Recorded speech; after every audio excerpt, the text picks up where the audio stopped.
Chapter 3. At 1 o'clock on the 16th, I went to the Rue d'Antin. The voice of the auctioneer could be heard from the outer door. The rooms were crowded with people.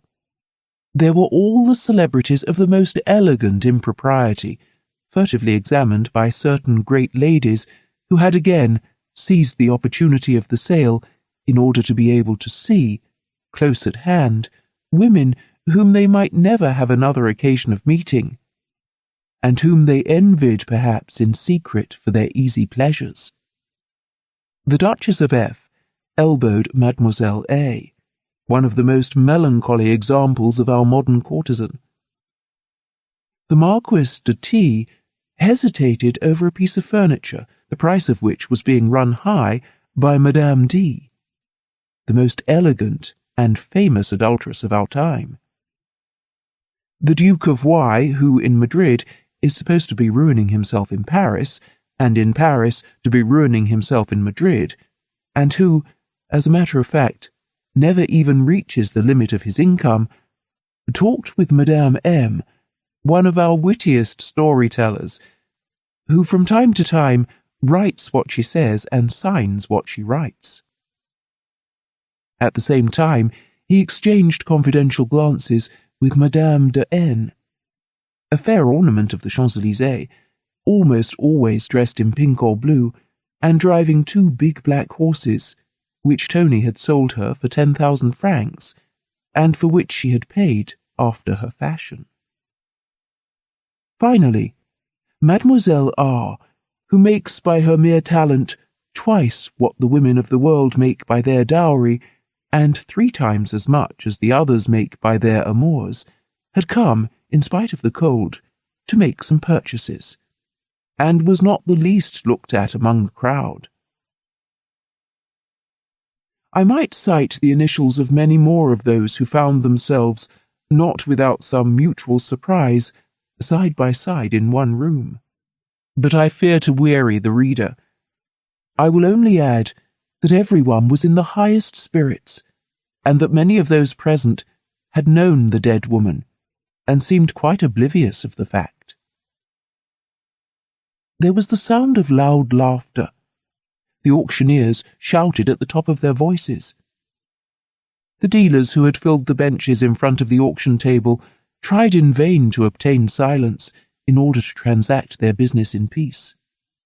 Never was there a noisier or a more varied gathering. I slipped quietly into the midst of this tumult, sad to think that the poor creature whose goods were being sold to pay her debts had died in the next room. Having come rather to examine than to buy, I watched the faces of the auctioneers, noticing how they beamed with delight whenever anything reached a price beyond their expectations. Honest creatures who had speculated upon this woman's prostitution, who had gained their 100% out of her, who had plagued with their claims the last moments of her life, and who came now, after her death, to gather in at once the fruits of their dishonourable calculations, and the interest on their shameful credit. How wise were the ancients in having only one god for traders and robbers! Dresses, cashmeres, jewels were sold with incredible rapidity. There was nothing that I cared for, and I still waited. All at once I heard, "A volume beautifully bound, gilt-edged, entitled Manon Lescaut. There is something written on the first page. 10 francs. 12, said a voice after a longish silence. 15, I said. Why? I did not know. Doubtless for the something written. 15, repeated the auctioneer. 30, said the first bidder in a tone that seemed to defy further competition. It had now become a struggle. 35, I cried in the same tone. 40, 50, 60, 100. If I had wished to make a sensation, I should certainly have succeeded, for a profound silence had ensued, and people gazed at me as if to see what sort of a person it was who seemed to be so determined to possess the volume. The accent which I had given to my last word seemed to convince my adversary. He preferred to abandon a conflict which could only have resulted in making me pay 10 times its price for the volume, and, bowing, he said very gracefully, though indeed a little late, "I give way, sir." Nothing more being offered, the book was assigned to me. As I was afraid of some new fit of obstinacy which my amour-propre might have sustained somewhat better than my purse, I wrote down my name, had the book put on one side, and went out. I must have given considerable food for reflection to the witnesses of this scene, who would no doubt ask themselves what my purpose could have been in paying 100 francs for a book which I could have had anywhere for 10, or at the outside, 15. An hour after, I sent for my purchase. On the first page was written in ink, in an elegant hand, an inscription on the part of the giver. It consisted of these words: Manon to Marguerite. Humility. It was signed Armand Duval. What was the meaning of the word humility? Was Manon to recognize in Marguerite, in the opinion of Monsieur Armand Duval, her superior in vice or in affection? The second interpretation seemed the more probable, for the first would have been an impertinent piece of plain speaking, which Marguerite, whatever her opinion of herself, would never have accepted. I went out again, and thought no more of the book until at night, when I was going to bed. Manon Lescaut is a touching story. I know every detail of it, and yet whenever I come across the volume, the same sympathy always draws me to it.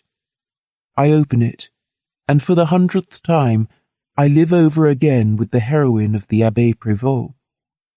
Now, this heroine is so true to life that I feel as if I had known her. The sort of comparison between her and Marguerite gave me an unusual inclination to read it, and my indulgence passed into pity, almost into a kind of love for the poor girl to whom I owed the volume. Manon died in the desert, it is true, but in the arms of the man who loved her with the whole energy of his soul, who, when she was dead, dug a grave for her, and watered it with his tears, and buried his heart in it. While Marguerite, a sinner like Manon, and perhaps converted like her, had died in a sumptuous bed. It seemed, after what I had seen, the bed of her past.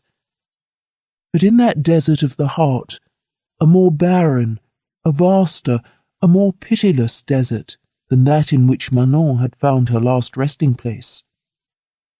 Marguerite, in fact, as I had found from some friends who knew of the last circumstances of her life, had not a single real friend by her bedside during the 2 months of her long and painful agony. Then from Manon and Marguerite, my mind wandered to those whom I knew, and whom I saw singing along the way which led to just such another death. Poor souls! If it is not right to love them, is it not well to pity them? You pity the blind man who has never seen the daylight, the deaf who has never heard the harmonies of nature, the dumb who has never found a voice for his soul. Yet, under a false cloak of shame, you will not pity this blindness of heart, this deafness of soul, this dumbness of conscience, which sets the poor afflicted creature beside herself and makes her, in spite of herself, incapable of seeing what is good, of hearing the Lord, and of speaking the pure language of love and faith. Hugo has written Marion de Lorme. Musset has written Bernhardt. Alexandre Dumas has written Fernande. The thinkers and poets of all time have brought to the courtesan the offering of their pity. And at times a great man has rehabilitated them with his love, and even with his name. If I insist on this point, it is because many readers might be ready to throw down a book in which they will fear to find an apology for vice and prostitution. And the author's youth will do something, no doubt, to increase this fear. Let me undeceive those who think thus, and let them go on reading, if nothing but such a fear hinders them. I am quite simply convinced of a certain principle, which is, for the woman whose education has not taught her what is right, God almost always opens two ways which lead there, the ways of sorrow and of love. They are hard. Those who walk in them walk with bleeding feet and torn hands. But they also leave the trappings of vice upon the thorns of the wayside, and reach the journey's end in a nakedness which is not shameful in the sight of the Lord. Those who meet these bold travellers ought to succour them, and to tell all that they have met them, for in so doing they point out the way. It is not a question of setting at the outset of life two signposts, one bearing the inscription, the right way, the other the inscription, the wrong way, and of saying to those who come there, choose. One must needs, like Christ, point out the ways which lead from the second road to the first, to those who have been easily led astray. And it is needful that the beginning of these ways should not be too painful, nor appear too impenetrable. Here is Christianity, with its marvellous parable of the prodigal son, to teach us indulgence and pardon. Jesus was full of love for souls wounded by the passions of men. He loved to bind up their wounds, and to find in those very wounds the balm which should heal them. Thus he said to the Magdalene, "Much shall be forgiven thee, because thou hast loved much." A sublimity of pardon which can only have called forth a sublime faith.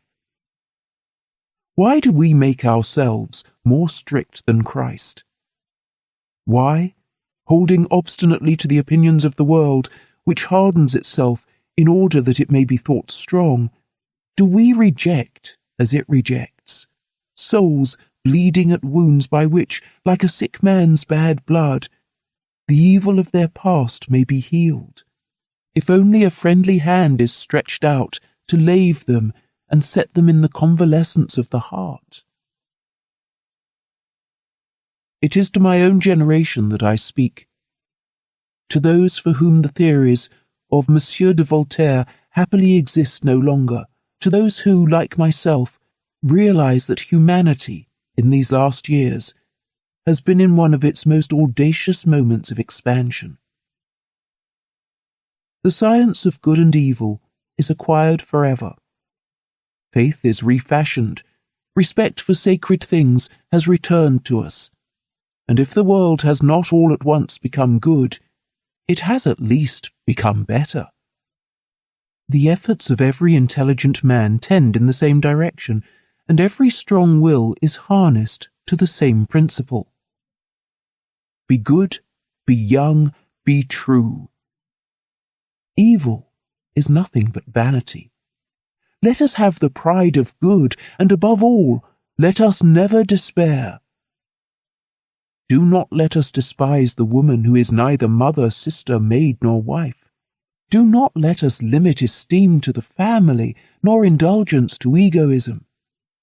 Since there is more joy in heaven over one sinner that repenteth than over 99 just persons that need no repentance. Let us give joy to heaven. Heaven will render it back to us with usury. Let us leave on our way the arms of pardon for those whom earthly desires have driven astray, whom a divine hope shall perhaps save, and, As old women say when they offer you some homely remedy of their own, if it does no good, it will do no harm. Doubtless, it must seem a bold thing to attempt to deduce these grand results out of the meagre subject that I deal with. But I am one of those who believe that all is in little. The child is small, and he includes the man. The brain is narrow, and it harbours thought. The eye is but a point, and it covers miles.